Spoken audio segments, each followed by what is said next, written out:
내 하나님이여, 내 하나님이여, 어찌 나를 버리셨나이까? 어찌 나를 멀리하여 돕지 아니하시오며 내 신음소리를 듣지 아니하시나이까? 내 하나님이여, 내가 낮에도 부르짖고 밤에도 잠잠하지 아니하오나 응답하지 아니하시나이다. 이스라엘의 찬송 중에 계시는 주여, 주는 거룩하시니이다. 우리 조상들이 주께 의뢰하고 의뢰하였으므로 그들을 건지셨나이다. 그들이 주께 부르짖어 구원을 얻고 주께 의뢰하여 수치를 당하지 아니하였나이다. 나는 벌레요 사람이 아니라 사람의 비방거리요 백성의 조롱거리니이다. 나를 보는 자는 다 나를 비웃으며 입술을 비죽거리고 머리를 흔들며 말하되 그가 여호와께 의탁하니 구원하실 걸, 그를 기뻐하시니 건지실 걸 하나이다. 오직 주께서 나를 모태에서 나오게 하시고 내 어머니의 젖을 먹을 때에 의지하게 하셨나이다. 내가 날 때부터 주께 맡긴 바 되었고 모태에서 나올 때부터 주는 나의 하나님이 되셨나이다. 나를 멀리하지 마옵소서. 환난이 가까우나 도울 자 없나이다. 많은 황소가 나를 애워싸며 바산의 힘센 소들이 나를 둘러쌌으며 내게 그 입을 벌림이 찢으며 부르짖는 사자 같으니이다. 나는 물같이 쏟아졌으며 내 모든 뼈는 어그러졌으며 내 마음은 밀랍 같아서 내 속에서 녹았으며 내 힘이 말라 질그릇 조각 같고 내 혀가 입천장에 붙었나이다. 주께서 또 나를 죽음의 진토 속에 두셨나이다. 개들이 나를 애워쌌으며 악한 무리가 나를 둘러 내 수족을 찔렀나이다. 내가 내 모든 뼈를 셀 수 있나이다. 그들이 나를 주목하여 보고 내 겉옷을 나누며 속옷을 제비 뽑나이다.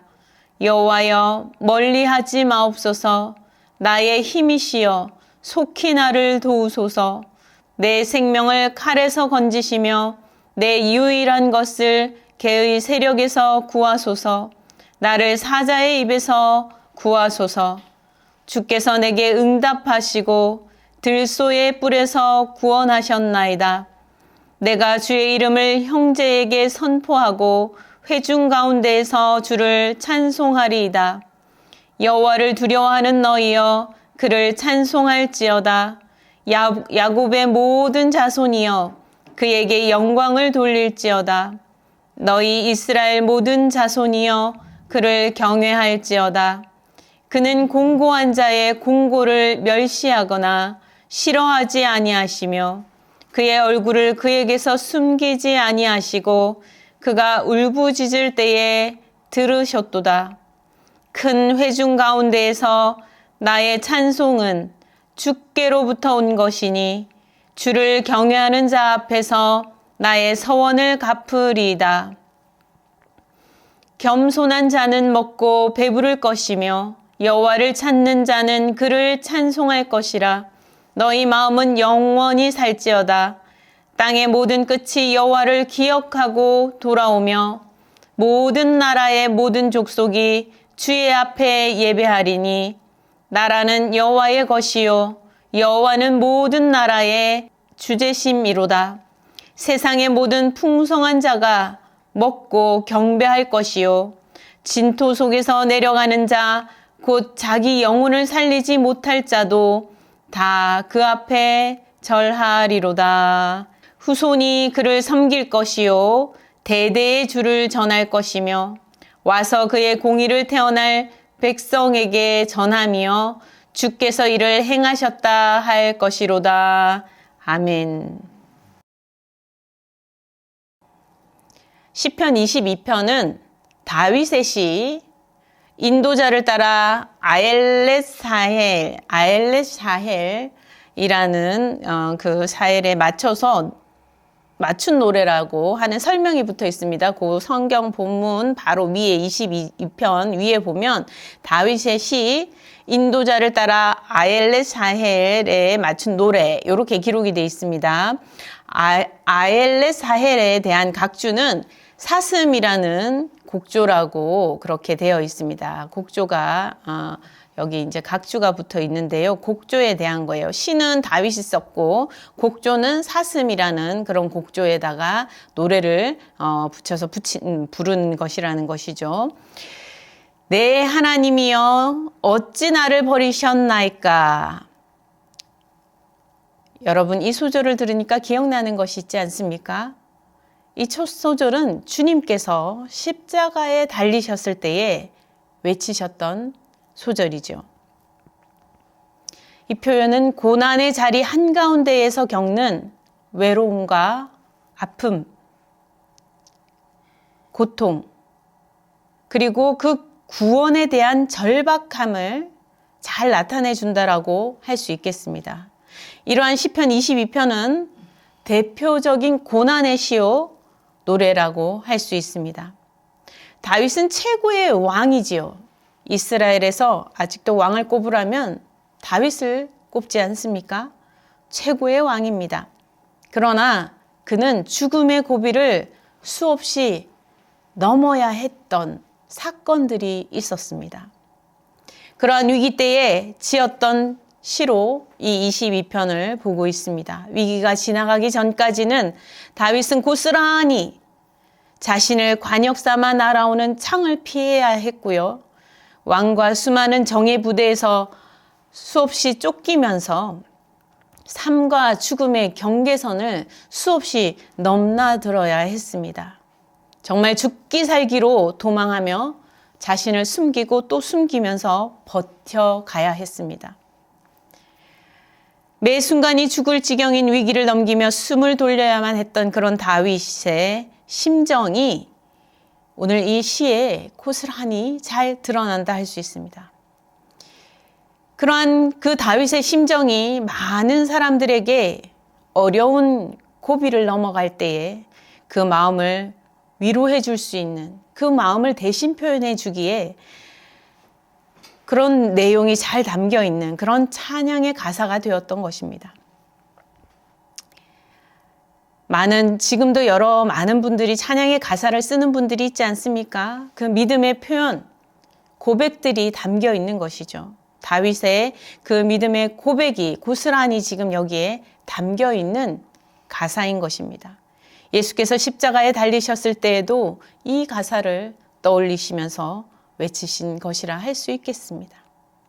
고난이 계속되고 깊어져가 극한에 이르면은 하나님의 돕는 손길이 안 보이고 안 들리게 되면은 탄식의 기도가 나오게 되지요. 하나님께서 내 고통의 신음소리도 듣지 않으시는 것입니까? 구구절절 하나님 앞에 그 마음을 토해내고 있습니다. 어찌 나를 멀리 하시고 버리시나이까? 부르짖어서 하나님 앞에 기도하고 있습니다. 2절에 보니까 낮에도 부르짖고 밤에도 잠잠하지 아니한다 하였습니다. 어느 한순간도 편히 있을 수가 없는 그런 순간들이 계속되는 것입니다. 낮에도 하나님을 붙들지 않으면 견딜 수가 없고 지탱할 수가 없는 것입니다. 밤에도 하나님을 부여잡지 않으면 그 순간을 넘어갈 수가 없는 거예요. 밤낮으로 쉬지 않고 부르짖어 기도하는 이 다윗의 모습을 그려보시기 바랍니다. 1절에 내 하나님께서 나를 버리셨군요. 하나님은 더 이상 나의 하나님이 아닙니다. 이렇게 지금 얘기하는 게 아니죠. 그래서 저는 하나님을 떠날 수밖에 없습니다. 라고 하며 하나님 앞에 등을 돌리려고 하는 얘기가 아닌 거예요. 하나님이 나를 왜 버리셨습니까? 하나님 저 좀 봐주세요. 더 매달리고 더 하나님을 붙들기 위해서 하나님 앞에 부르짖고 있는 것입니다. 내 하나님이여, 내 하나님이여 두 번을 반복함으로써 하나님을 아주 간절히 찾고 더 가까이 나아가고자 하는 그런 부르짖는 마음, 그 마음을 보여주고 있는 것입니다. 그러면서 자신의 마음 깊은 곳에 있는 그 아픔들을 토해내면서 기도하고 있습니다. 그는 창과 칼끝이 자기를 겨누고 밤낮으로 달려올 때에 몸도 마음도 지치지 않았겠습니까? 피곤하고 정말 배고프고 주리고 몸도 여기저기 아프고 속이 타고 두렵고 그 마음이 쉴 수 없는 그런 상황이고 몸도 쉴 수 없는 상황이었습니다. 그런 상황에 매달릴 곳이 하나님밖에 없는 것입니다. 하나님의 응답은 한두 번의 기도에 임하지 않았습니다. 하나님 앞에 밤낮으로 부르짖어 기도하는 중에도 여전히 아직 응답하지 않은 상태였습니다. 매일 계속 기도하고 부르짖음에도 불구하고 아직까지는 하나님의 응답이 이르지 않은 상태인 것입니다. 그러나 3절에서 5절을 보면 이 다윗이 응답에 대한 그 믿음을 여전히 가지고 있는 것을 볼 수 있습니다. 밤낮으로 부르짖어 마치 버림받은 것 같은 고통과 외로움 가운데 있지만 죽음의 경계선을 넘나들고 있지만 여전히 하나님은 나의 하나님이시며 하나님께서는 응답하실 것이라는 것을 믿고 있다는 것입니다. 하나님께서 찬송 중에 계시며 하나님은 거룩하시다 이렇게 노래했습니다. 이스라엘의 찬송 중에 하나님께서 계시다는 것입니다. 그 노래의 가사 속에 보면 하나님께서 하신 일들이 드러나고 나타나죠. 고백의 그 가운데에 누가 계십니까? 한중간에 고백의 그 한중심에 누가 계십니까? 하나님이 계시다는 거예요.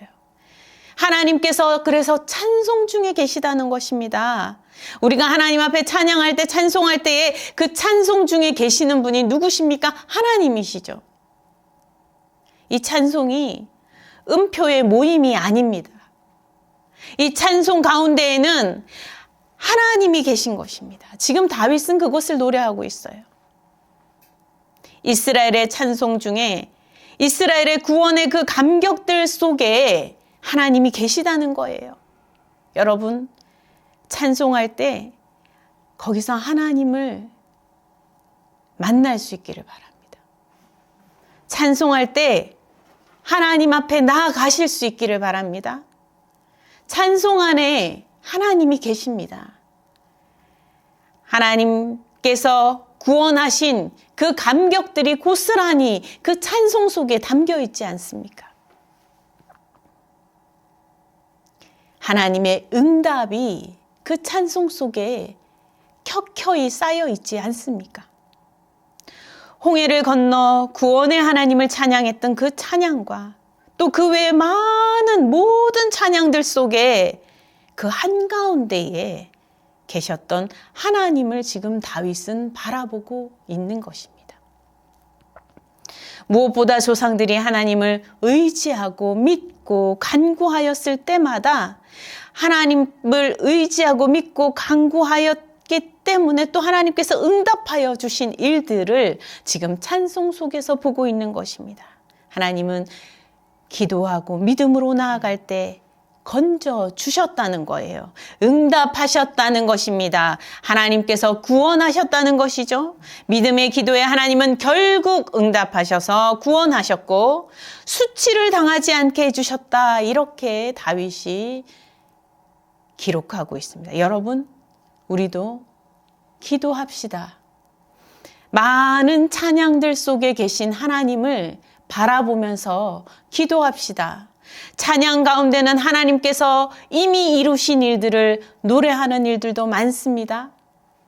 또한 그 믿음 가운데서 함께 서서 노래하는 일들이 많이 있습니다. 여러분, 우리도 하나님께서는 결국 응답하여 주시고 구원하여 주시는 분이심을 생각하며 우리도 함께 하나님 앞에 기도하며 나아갈 수 있기를 바랍니다. 하나님을 끝까지 믿음으로 하나님을 끝까지 의뢰하는 믿음의 사람들이 되실 수 있기를 바랍니다. 밤낮으로 부르짖고 하나님이 아직 응답하시지 않으셨으면 오늘 또 부르짖고 하나님이 여전히 응답하지 않으셨으면 더 간절히 더 하나님 앞에 나아가 기도할 수 있게 되기를 바랍니다. 하나님은 여러분의 위로가 결국 되실 것입니다. 하나님이 구원하실 것이기 때문입니다. 믿고 구하는 이들은 하나님께서 구원하시고 수치를 당하지 않게 하신 그런 하나님께서 우리 모두의 기도에 응답하시고 수치를 당하지 않도록 결국 건져 주실 것입니다. 6절에서 8절을 보면은 다윗이 겪고 있는 고난과 수치를 보다 구체적으로 진술을 하고 있습니다. 여기에 보니까 하나님 거의 사람 대접을 받지 못하고 제가 벌레 취급을 받고 있는 상황입니다. 이렇게 얘기하고 있어요.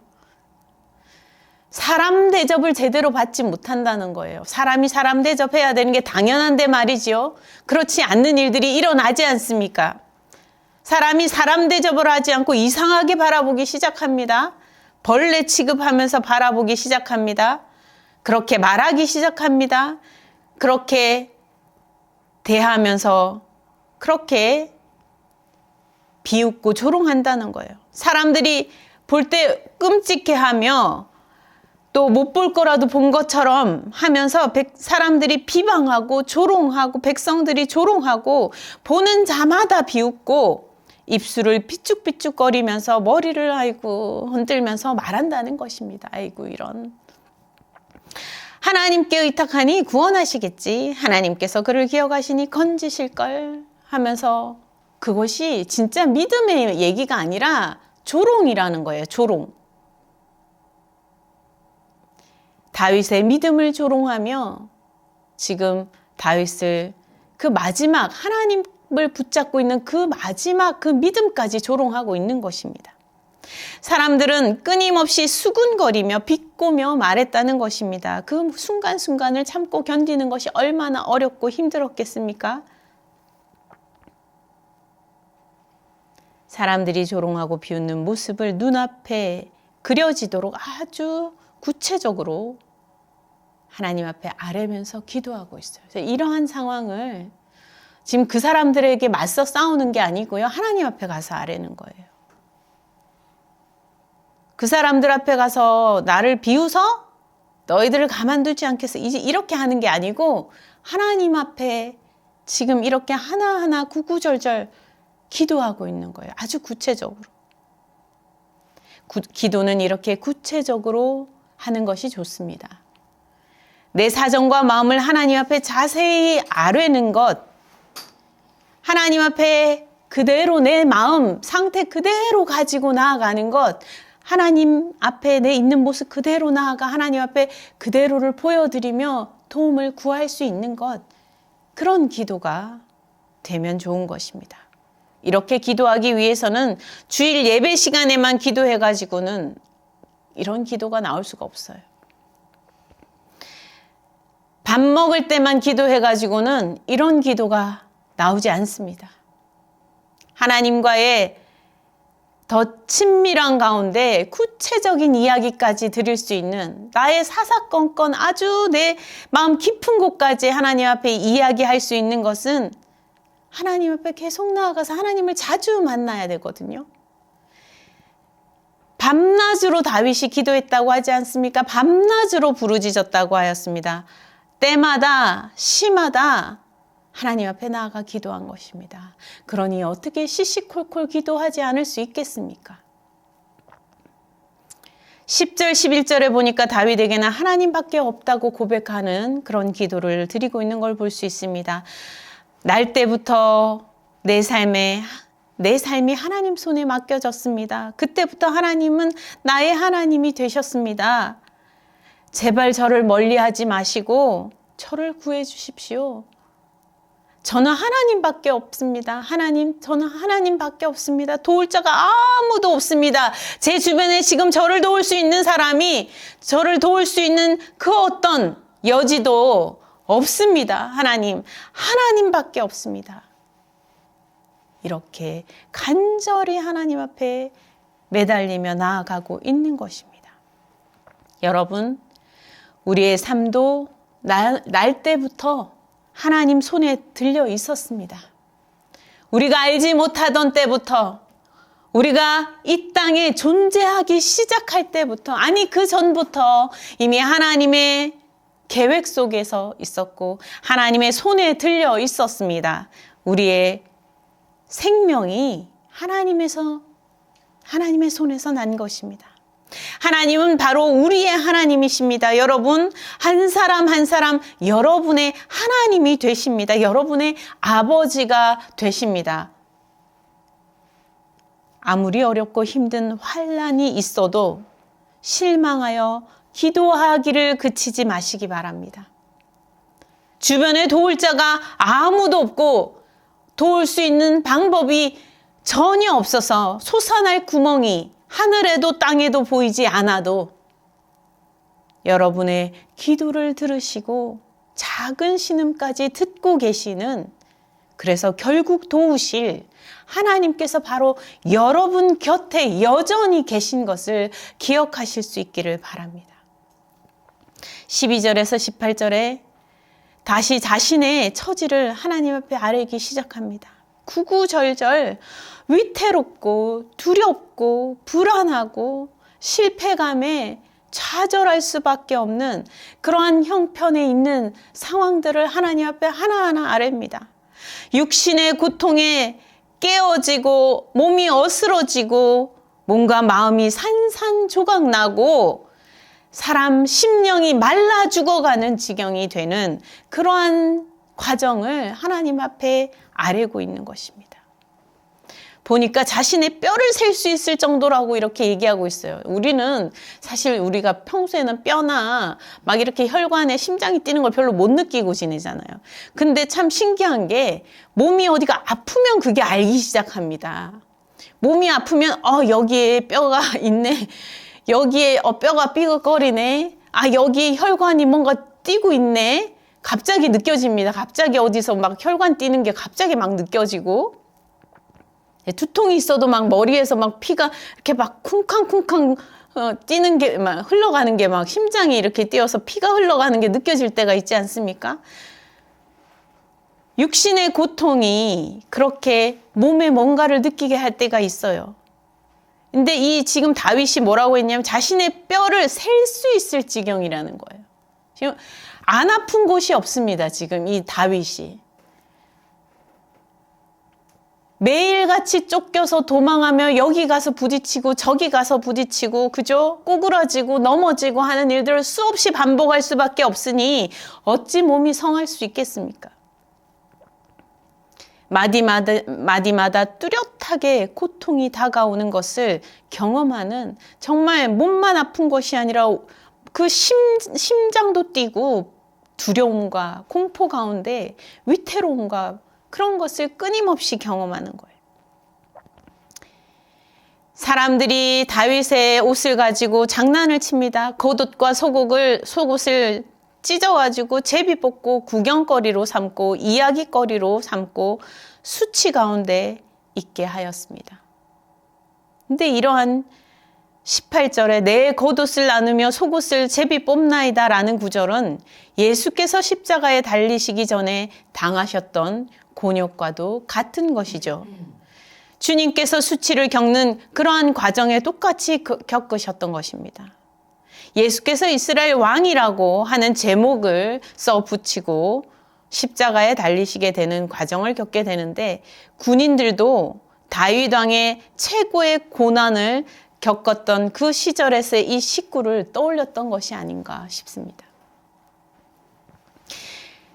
그들은 자신들이 하는 일을 알지 못하고 있습니다.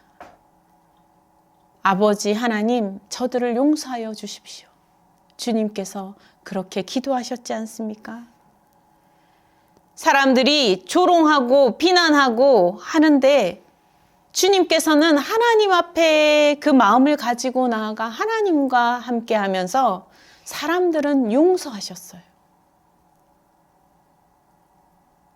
그렇게 용서하시는 주님이셨기에 우리 모두가 죄를 용서받을 수 있게 된 것입니다.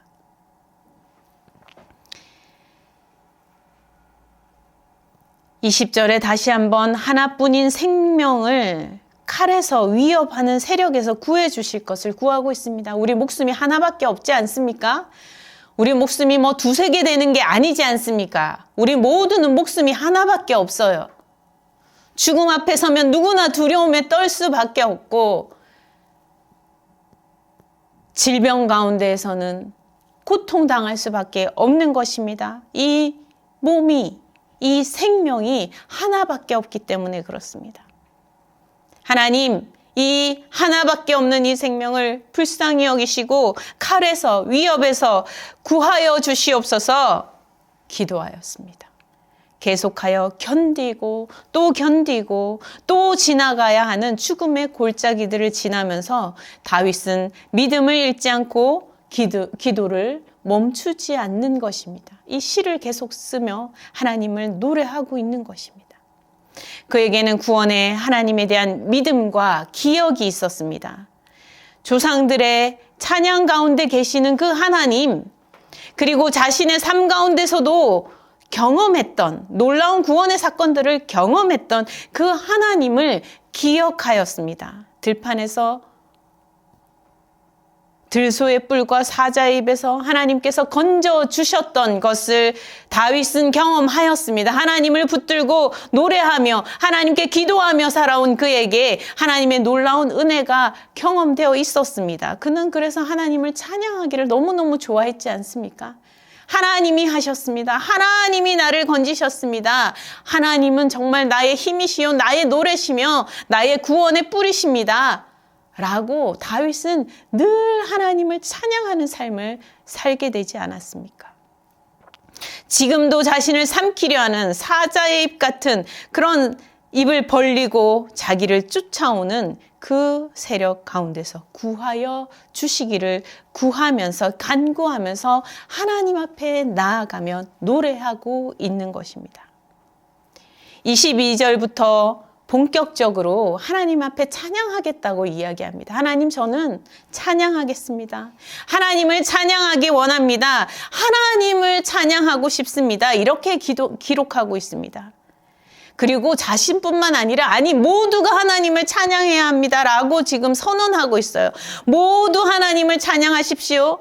하나님을 두려워하는 사람들도 하나님 찬양하십시오. 야곱의 모든 자손들도, 이스라엘의 모든 자손들도 하나님께 영광을 돌리고 하나님을 경외하며 찬양합시다. 하나님을 찬양하십시오. 라고 하고 있습니다. 하나님은 곤고를 들으시는 분이시며 싫어하고 외면하지 않으시며 울부짖는 자의 기도를 들으시고 응답하시는 하나님이시기 때문에 그렇습니다. 하나님을 찬양합시다. 라고 하고 있습니다. 다윗은 이러한 이 찬송이 나에게서, 내 입에서 흘러나오는 그냥 하나의 이야기가 아니라고 이야기하고 있어요. 다윗은 이러한 찬송이 하나님에게서 흘러나왔다라고 하고 있습니다. 이 시와 노래의 근원은 하나님이시라는 겁니다. 우리가 꽃에 대한 시를 쓴다고 생각을 해보십시오. 그 시는 어디서 흘러나오는 것입니까? 시인이 쓰긴 쓰는데 그 시의 첫 생각을 하게 만드는 것은 꽃에서부터 출발하지 않겠습니까? 마치 꽃에서 흘러나오는 것을 시인이 담아내는 것처럼, 그래서 꽃에 대한 시가 나오는 것처럼 이 찬송들은 하나님께로부터 흘러나온 것을 믿음의 사람들이 담아낸 것이라는 것이죠. 밤낮 부르짖어 기도하는데 여전히 응답이 없는 상황에서 다윗은 하나님을 찬양하고 있습니다. 그리고 믿음으로 공적인 자리에서 하나님의 하나님 되심을 내가 선언하고 선포하면서 하나님을 찬양하면서 모든 사람들, 다른 모든 사람들에게도 찬양하기를 독려하고 있는 것입니다. 다윗이 고난 중에 있을 때에도 하나님을 여전히 신뢰하며 의지하며 하나님을 하나님으로 경외하며 찬양할 수밖에 없는 것은 하나님께서 기도를 들으시고 결국 응답하시어 구원하시는 하나님이시기 때문이라는 것입니다. 여러분, 찬송은 하나님께로부터 난 것입니다. 찬송 안에 하나님께서 거하십니다. 겸손한 자가 하나님을 찾는 자가 최후에 누리는 자가 되고 나중에는 하나님의 영원 안에 머물고 영원 안에 살게 된다. 겸손한 자가 질 것 같은데 그렇지 않다는 거예요. 하나님을 찾는 자가 영원 안에 살게 된다라고 이야기하고 있습니다. 땅 끝에서 하나님의 구원을 기억하게 될 것이고 땅 끝까지 하나님의 구원을 말하게 될 것이다. 모든 족속이 하나님께 예배하고 구원 얻는 자가 되며 또 구원에 아직 하나님께서 응답하여 주시지 않아 진토 가운데, 지금 다윗이 본인이 진토 가운데 있다고 했거든요. 그런데 진토 가운데 있는 그러한 사람일지라도 하나님 앞에 엎드릴 수밖에 없다라고 이야기하고 있습니다. 그러니 결국 하나님의 은혜를 입은 사람과 아직 응답이 임하지 않은 모든 사람들도 결국 다 하나님 앞에 나아가 기도하며 찬양할 수밖에 없다라고 이야기하는 것입니다. 하나님은 하나님이시기 때문에, 구원의 하나님이시기 때문이라고 믿음의 고백, 아름다운 이 시를, 찬송을 다윗은 기록하여 오늘날 우리에게까지 전해주고 있습니다. 오늘 시편 22편 말씀을 여러분 기억하시면서 하나님을 찬양하는 삶을 살아가실 수 있기를 바랍니다. 여러분의 기도의 제목 가운데, 부르짖는 기도 제목 가운데 아직 하나님께서 응답하시지 않은 것이 있다 하여도 여전히 믿음의 확신을 가지시고 계속 기도하면서 하나님을 찬양하며 예배하며 나아가실 수 있기를 간절히 소망합니다. 함께 기도하시겠습니다. 하나님 아버지, 감사합니다. 하나님께서는 구원의 하나님이시며 우리의 신음을 들으시며 반드시 응답하여 주시는 하나님이심을 오늘 말씀을 기억하며 믿고 고백합니다. 주님, 다윗처럼 아직 여전히 응답받지 못한 많은 기도 제목들 가운데서도 여전히 믿음을, 확신을 가지고서 하나님을 믿는 믿음으로 기도하는 성도들이 되게 하시며 하나님이 하실 일들을 찬양하는 성도들이 되게 하여 주시옵소서. 하나님께서 이루신 많은 구원의 사건들, 그 감격들, 그러한 감격들이 찬양 속에 묻어나는 것을 우리가 기억합니다. 주님, 시편 22편 말씀을 우리가 기억하여서 찬양 중에 거하시는 하나님을 만나며 쉬지 않고 계속 끝까지 기도하며 찬양하며 나아가 결국 승리하는 주님의 자녀들 다 되게 하여 주시옵소서. 감사드렸고 우리 주 예수 그리스도 이름으로 기도드립니다. 아멘.